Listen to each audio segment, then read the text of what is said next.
ನಮಸ್ಕಾರ ವೀಕ್ಷಕರೇ, welcome to ನಮಸ್ತೆ ಇಂಡಿಯಾ ಕುಕಿಂಗ್ ಚಾನಲ್. ಇವತ್ತು ನಮ್ಮ ಚಾನಲ್ನಲ್ಲಿ ಬಾಳೆ ಹೂವಿನ ವಡೆ ಮಾಡೋದು ಹೇಗೆ ಅನ್ನೋದನ್ನು ನೋಡೋಣ.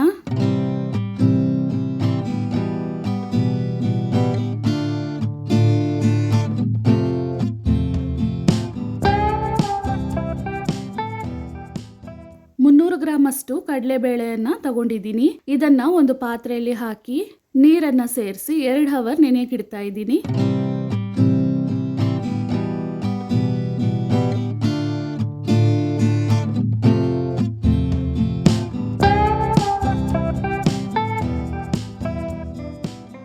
ಎರಡು ಅವರ್ ಆದಮೇಲೆ ನೆಂದಿರುವ ಕಡಲೆಬೇಳೆಯನ್ನು 2 ರಿಂದ 3 ಬಾರಿ ತೊಳೆದು ನೀರನ್ನು ಪೂರ್ತಿಯಾಗಿ ಚೆಲ್ಬಿಡಬೇಕು. ವಡೆಗೆ ಬೇಕಾಗಿರುವ ಮಸಾಲೆ ಪದಾರ್ಥಗಳನ್ನು ನೋಡೋಣ.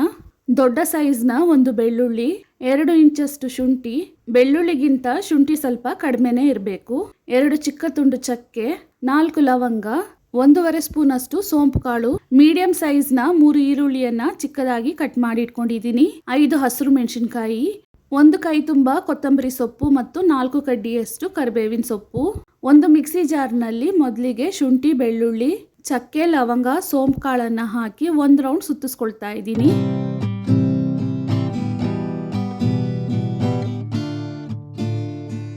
ನೆನೆಸಿಟ್ಟಿದ್ದ ಕಡಲೆಬೇಳೆಯನ್ನು ಹಾಕ್ತಾ ಇದ್ದೀನಿ.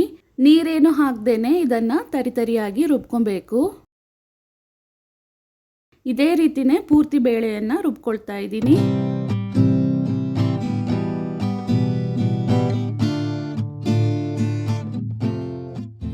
ಬೇಳೆಯನ್ನು ರುಬ್ಬಿಯಾಗಿ ಮಸಾಲೆಯನ್ನು ರೆಡಿ ಮಾಡಾದ್ಮೇಲೆ ಕೊನೆಯದಾಗಿ ಬಾಳೆ ಹೂವನ್ನು ಕ್ಲೀನ್ ಮಾಡ್ತಾ ಇದ್ದೀನಿ. ಎಲೆ ರೀತಿ ಇರುವ ಈ ಭಾಗವನ್ನು ಮೊದಲಿಗೆ ಓಪನ್ ಮಾಡಬೇಕು. ಮೇಲ್ಭಾಗದಲ್ಲಿ ಈ ರೀತಿ ಬಾಳೆ ಹೂ ಇರುತ್ತೆ, ಇದನ್ನು ಕ್ಲೀನ್ ಮಾಡ್ಕೊಬೇಕು. ಪ್ರತಿಯೊಂದು ಎಲೆಯನ್ನು ತೆಗೆದಾಗ್ಲೂ ಅದ್ರ ಕೆಳಗೆ ಹೂ ಇರುತ್ತೆ. ಈ ಹೂವಿನಲ್ಲಿ ಈ ರೀತಿ ಟಿಶ್ಯೂ ಥರ ತೆಳ್ಳನೆಯ ಒಂದು ಭಾಗ ಇರುತ್ತೆ, ಅದನ್ನು ತೆಗಿಬೇಕು.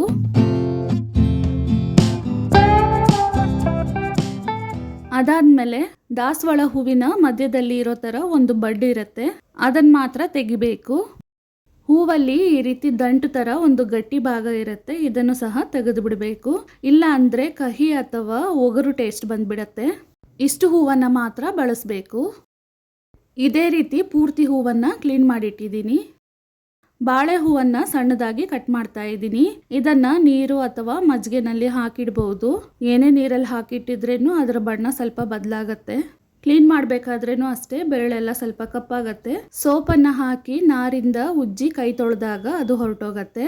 ಪೂರ್ತಿ ಹೂವನ್ನು ಕಟ್ ಮಾಡಿ ನೀರಲ್ಲಿ ಹಾಕಿಟ್ಟಿದ್ದೀನಿ. ಹೂವನ್ನು ನೀರಿಲ್ಲದ ಹಾಗೆ ಗಟ್ಟಿಯಾಗಿ ಹಿಂಡಿ ಅದನ್ನು ಹಿಟ್ಟಿನಲ್ಲಿ ಹಾಕ್ತಾ ಇದ್ದೀನಿ. ಇದಾದ್ಮೇಲೆ ಸಣ್ಣದಾಗಿ ಕಟ್ ಮಾಡಿರುವ ಈರುಳ್ಳಿ, ಹಸಿರು ಮೆಣಸಿನಕಾಯಿ, ಕರಿಬೇವಿನ ಸೊಪ್ಪು ಮತ್ತು ಕೊತ್ತಂಬರಿ ಸೊಪ್ಪನ್ನು ಹಾಕ್ತಾ ಇದ್ದೀನಿ. ರುಚಿಗೆ ತಕ್ಕಷ್ಟು ಪುಡಿ ಉಪ್ಪನ್ನು ಹಾಕ್ತಾ ಇದ್ದೀನಿ. ಇದನ್ನ ಚೆನ್ನಾಗಿ ಮಿಕ್ಸ್ ಮಾಡ್ಕೊಬೇಕು.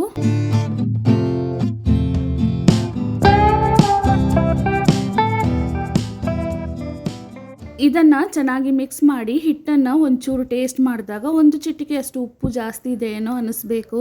ಹಾಗಿದ್ದಾಗ ವಡೆ ಮಾಡಿದ್ಮೇಲೆ ಉಪ್ಪು ಕರೆಕ್ಟಾಗಿರುತ್ತೆ. ಇಲ್ಲ ಅಂದರೆ ಒಂದು ಸ್ವಲ್ಪ ವಡೆಯನ್ನು ಮಾಡಿಬಿಟ್ಟು ಟೇಸ್ಟ್ ಮಾಡಿ ಆಮೇಲೆ ಬೇಕಾಗಿದ್ದರೆ ಉಪ್ಪನ್ನು ಮತ್ತೆ ಹಾಕೊಬಹುದು. ಹಿಟ್ಟನ್ನು ಪೂರ್ತಿಯಾಗಿ ಮಿಕ್ಸ್ ಮಾಡಾದ್ಮೇಲೆ ನಮಗೆ ಯಾವ ಸೈಜ್ನಲ್ಲಿ ವಡೆ ಬೇಕೋ ಆ ರೀತಿ ಉಂಡೆಗಳನ್ನು ಮಾಡ್ಕೊಬೇಕು. ನಾನು ಸ್ವಲ್ಪ ದೊಡ್ಡ ಸೈಜ್ನ ವಡೆಯನ್ನು ಮಾಡ್ತಿರೋದ್ರಿಂದ ದೊಡ್ಡ ಉಂಡೆಗಳನ್ನು ಮಾಡ್ಕೊಳ್ತಾ ಇದ್ದೀನಿ. ಬಾಣಲಿಯಲ್ಲಿ ಎಣ್ಣೆಯನ್ನು ಮೀಡಿಯಂ ಹದಕ್ಕೆ ಕಾಯಿಸಿ ಇಟ್ಕೊಂಡಿದ್ದೀನಿ. ವೀಳ್ಯದೆಲೆ ಅಥವಾ ಬಾಳೆ ಎಲೆಯ ಮೇಲೆ ನೀರನ್ನು ಸವರಿ ಹಿಟ್ಟನ್ನು ತಟ್ಕೊಬಹುದು. ತೀರಾ ದಪ್ಪನೂ ಇಲ್ಲದೆ ತೀರಾ ತೆಳುನೂ ಇಲ್ಲದ ಹಾಗೆ ಹಿಟ್ಟನ್ನು ತಟ್ಕೊಳ್ತಾ ಇದ್ದೀನಿ.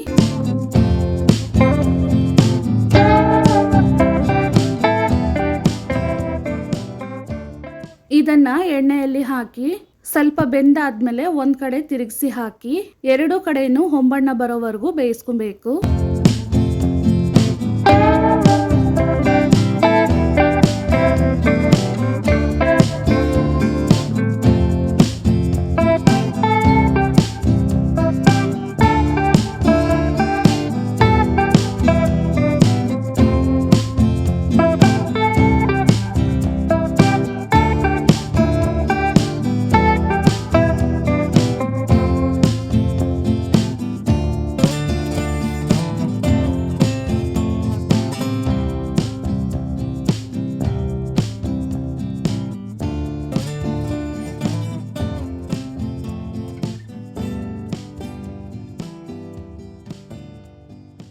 ಎರಡು ಕಡೆನೂ ಹೊಂಬಣ್ಣ ಬಂದಿರುವ ವಡೆಗಳನ್ನು ಎಣ್ಣೆಯಿಂದ ತೆಗಿತಾ ಇದ್ದೀನಿ.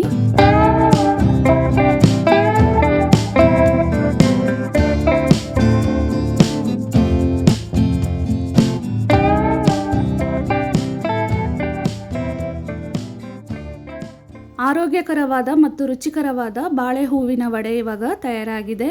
ವೀಕ್ಷಕರೇ, ಈ ರೆಸಿಪಿ ನಿಮಗೆ ಇಷ್ಟ ಆಗಿದ್ದರೆ ನಮ್ಮ ಚಾನಲನ್ನು ಲೈಕ್ ಮತ್ತು ಸಬ್ಸ್ಕ್ರೈಬ್ ಮಾಡಿ. ಧನ್ಯವಾದಗಳು.